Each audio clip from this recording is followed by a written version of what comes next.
নমস্কার বন্ধুরা, মনোর রান্নাঘরে আর একটা নতুন ভিডিওতে তোমাদের সবাইকে স্বাগত। কেমন আছো তোমরা? আশা করি খুব ভালো আছো। আমিও খুব ভালো আছি।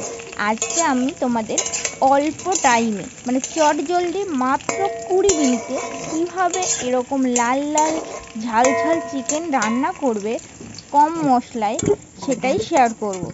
তার জন্য আমি প্রথমে আলুগুলো একটু ছোট ছোট করে কেটে ভেজে নিলাম, যাতে তাড়াতাড়ি আলুটা নরম হয়ে যায়। তো সুন্দর করে ভেজে তারপরে সেই তেলে দিয়ে দিলাম আমি পেঁয়াজটা একটু বেশি দিয়েছি, কারণ আমি যেহেতু অন্যান্য মশলাগুলো একটু কম দেব, তার জন্য পেঁয়াজটা একটু বেশি দিয়েছি। এবার পেঁয়াজের ভিতরে একটু নুন আর একটু হলুদ দিয়ে সুন্দরভাবে ভেজে ব্রেস্তা টাইপের করে নেব, ব্রাউন ব্রাউন কালারের। দেখো, নুন আর হলুদ দেওয়া কমপ্লিট। এবার আস্তে আস্তে ভেজে সুন্দর করে একটা ব্রেস্তা বানিয়ে নেব।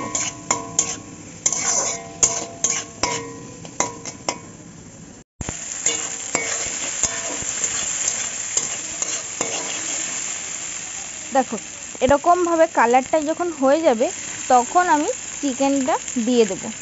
এই মাংসটায় আমি আগে লেবু আর আদা বাটা দিয়ে প্রায় 30 থেকে 35 মিনিট ম্যারিনেট করে রেখে দিয়েছিলাম। এটা যদি কারো ফ্রিজ থাকে ফ্রিজে রাখবে, আর যদি ফ্রিজ না থাকে তাহলে গামলাতে রেখেই সেটা ঢেকে রাখবে, লেবুর রস আর আদা বাটা দিয়ে। তারপরে ব্রেস্টটার সাথে দিয়ে একটু নাড়িয়ে চেড়ে নিয়ে দিয়ে দিচ্ছি নুন, আর দিয়ে দেবো আমি হলুদ।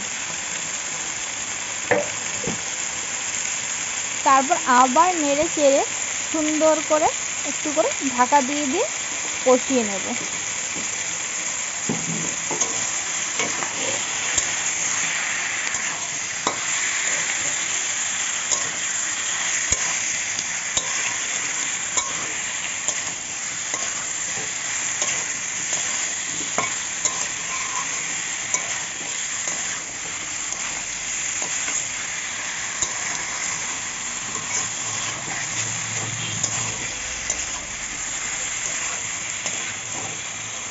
ভালো করে মিশে গেলে পেঁয়াজ ব্রেস্তাটার সাথে মাংসটা, এবার দিয়ে দেবো আমি লঙ্কা আর জিরে বাটা একসাথে।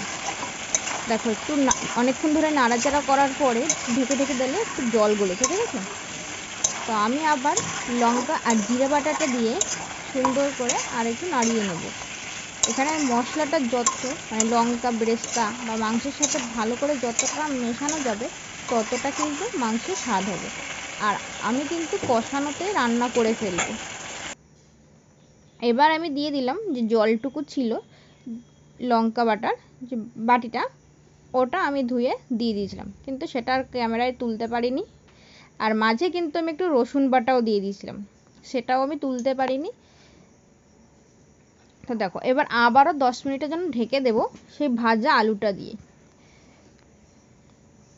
সুন্দর করে নেড়ে চেড়ে নিলাম একসাথে নিয়ে, এবার দেবো আমি ঢেকে।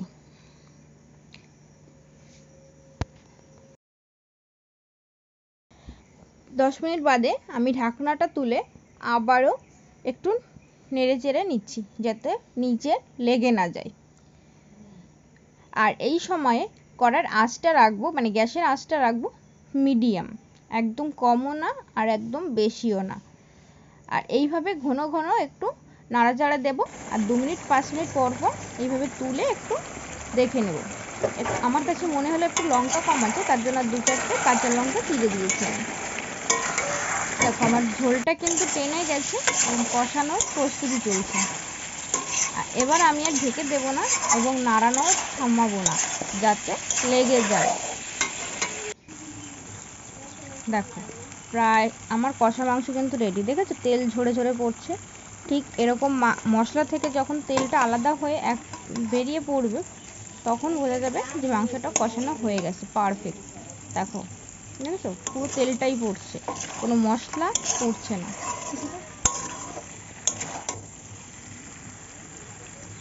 এইবার আমাদের বাড়িতে কিন্তু সবাই কষা মাংস খেতে খুব পছন্দ করে। দেখো, আমি বাটিতে তুলে দিয়েছিলাম, আর এখানে হালকা তারপর একটু গরম জল দিয়ে, একদম হালকাই দিয়েছি, কারণ আমি বেশি ঝোল করব না, তার জন্য।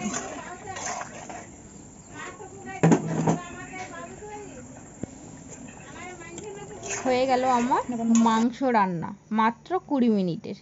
ওয়াও, দেখতে কি সুন্দর, টেস্টি টেস্টি। যদি ভিডিওটি ভালো লেগে থাকে অবশ্যই ভিডিওতে একটা লাইক করে দেবে।